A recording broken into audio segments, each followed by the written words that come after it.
लोकसभा चुनाव के आज दूसरा चरण, और ये दूसरा चरण आवत आवत एक बार फिर से लालू प्रसाद बिहार के राजनीति में ट्रेंड करे लगे हैं। बिहार के 40 को सीट पर लालू प्रसाद के बिना चुनाव होके वो रहस चाहे न रहस, ये असंभव भी आता है। वो लगाते हैं स्वागत बरबरों के न्यूज़ बिहार के यूट्यूब चैनल भारत लाइव। वो याद हुई कि आज से 8 दिन 9 दिन पहले लालू प्रसाद के किताब के लेकर के चुनाव में लालू प्रसाद ना रहते हुए एक ऐसा बात सामने आ गई, उनका किताब के माध्यम से, Gopalganj to Raisina my political journey, एक किताब के लेकर के जैसे ही मार्केट में आई अलग अलग तरह के बात सामने आ गया। ये बात पर जम के राजनीति भी हुई और वो राजनीति एक अलग सीमा, अलग दायरा तक पहुंच गई। एकरा के अलग अलग लोग अपना अपना तरह से व्याख्या करते हैं। जहां एक तरफ महागठबंधन और आरजेडी, लालू परिवार एक राह से एक रास्ता अपना के बात पूरा दम के साथ खूंटा ठोक के बात कहता कि लालू प्रसाद जो कहता रहे बात 100% सही बा, एक प्रमाण भी बा, जरूरत पड़ला पर प्रमाण भी प्रस्तुत करिए। चुनाव के समय में इस तरीके की बात बहुत असर करेगी और जब विरोधी के साथ जुड़े होके तो बहुत ज्यादा असर करेगा। चुनावी माहौल में इस तरह के बयान और किताब के आना कोई नया बात नहीं करा, पहले भी बहुत भली ऐसा भई बात। लोग बता देते कि जैसे ही किताब आई एकरा पर नीतीश कुमार के घेरे के बात भई और ये बात भई कि नीतीश कुमार एनडीए में गईला के बाद लालू प्रसाद से मिल के और फिर से महागठबंधन में आवे के बात करते हैं, तो ये बात बहुत ज्यादा चर्चा के विषय हो गई। चर्चा के विषय होना भी जरूरी है क्योंकि चुनाव चल रहा है। जदयू की तरफ से यथासंभव, जी हाँ यथासंभव शब्द कहता नहीं, यथासंभव एकरा के लालू प्रसाद के बाद के या किताब में लिखल जो बात रहे ओकरा के हटावे की कोशिश करी गई, लेकिन एकरा साथ बात और आगे बढ़ चल गई और राबड़ी देवी तक में इन्वॉल्व हो गई। लालू प्रसाद के बाद तेजस्वी यादव, नलिन वर्मा, ओकरा बाद शिवानंद तिवारी और भी कई लोग राजद के कद्दावर नेता लोग एक किताब पर चर्चा शुरू कर दिया और अंततः राबड़ी देवी पर जम के और सीमेंटेड कर दिली के कि हाँ हमरा भी पता बा और यही घर में आई रहन, हमार आदमी तक जे घर में काम करे वाला बा वो सब जानत रहे, हमारे बॉडीगार्ड और गार्ड तक जानत रहे, बात गवाह बने। अब ये बात से आगे की हम बात करते नहीं, ये बात पर परसों मात्र दूसरा चरण के चुनाव की एक दिन पूर्व सुशील मोदी सामने आई और सुशील मोदी सामने आके सीधा तौर पर एक एक बात कह कि ये सब बात अपना जगह पर बात, वो एगो नया बात लेके आ गई कि लालू प्रसाद भारतीय जनता पार्टी के सामने आग्रह अनुनय विनय कर रहन अरुण जेटली के पास जाकर के कि वो चाहता रहन कि नीतीश कुमार से अलग होकर भारतीय जनता पार्टी के सत्ता में ले आए बिहार में।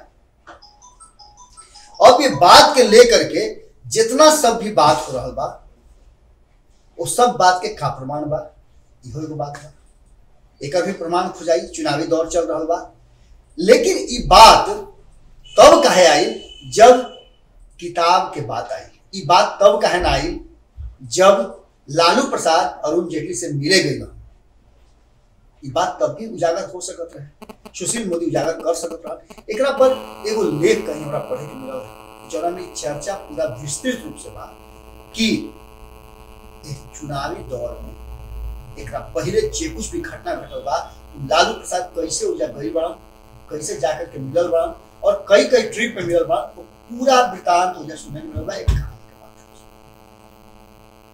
इस सब बात पर जब सामने आई बात तब वह पता बा कि बिहार में अकेले तेजस्वी यादव जन बड़न वो पूरे एनडीए से युद्ध लड़ता, जहां एक तरफ चुनावी माहौल में, चुनावी रण में बड़ बड़ चेहरा बा, या तेजस्वी यादव महागठबंधन की तरफ से अकेले एक पूरा रण के अपना पक्ष में पीले बड़न और लड़ रहा बा।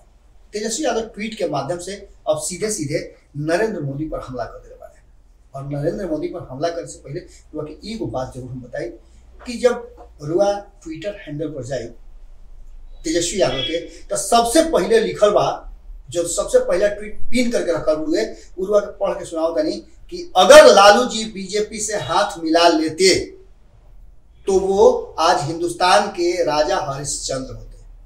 तथा कथित चारा घोटाला 2 मिनट में भाईचारा घोटाला हो जाता अगर लालू जी का डीएनए बदल जाता। बहुत बड़ बात बा और पिन करके रखल बा तेजस्वी यादव के ट्विटर हैंडल पर। वो जाए तो पता हुआ चली जाए।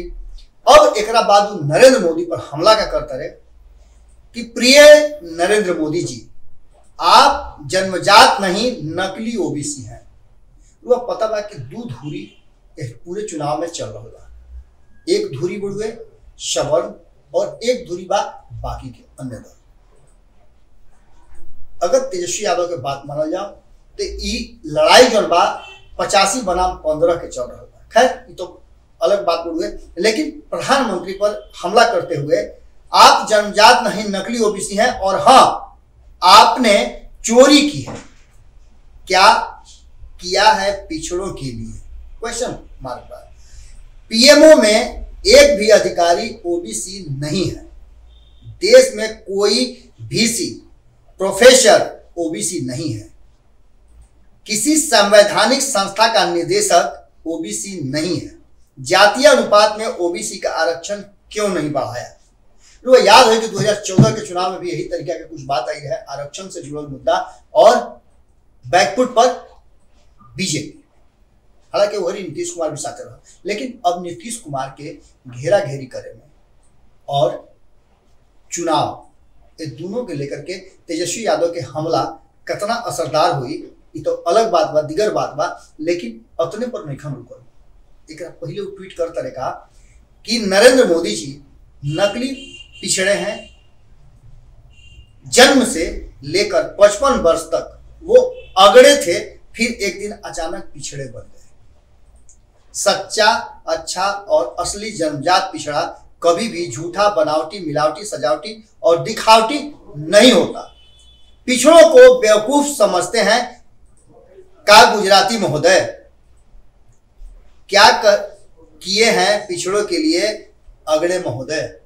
ये बात अब चुनावी माहौल में चल रहा बा और चुनावी माहौल में इस तरीका के बाद जनता के बीच में जाला, पब्लिक डोमेन में जाला, चुनाव प्रचार जम के चल रहा बा। आज दूसरा चरण के चुनाव भी चल रहा बा। लोग लगातार हमनी के अलग अलग तरह से चुनाव के रणनीति, नीति और तैयारी सब देखा जाए। साथ साथ आज जो चुनाव चल रहा बा बिहार के 5 सीट पर एकर भी पूरा हमनी के रुआ के सर्वेक्षण दिखाई जाए। कितना प्रतिशत वोट कहाँ भाई इस सब रुआ पीछे बैक होके जाके देख सकीले। अब आगे के बात अगर करी तो तीसरा चरण के चुनाव 23 तारीख के होके वाला बा, ओकरे खातिर दम लगा देने वालों। यह दूसरा चरण के चुनाव में नीतीश कुमार के पूरा प्रतिष्ठा कहल जाओ तो 5 के 5 सीट नीतीश कुमार सीधे सीधे लड़ाई में बढ़ कांग्रेस और आरजेडी, जहां एक तरफ कांग्रेस के लगे 3 गो उम्मीदवार जदयू से लड़ रहे सीधे तौर पर, वही आरजेडी के 2 गो कैंडिडेट लड़ रहे जदयू से। भारतीय जनता पार्टी इस चुनाव में यानी दूसरा चरण के चुनाव में बिहार में एकदम एक भी सीट पर नहीं है।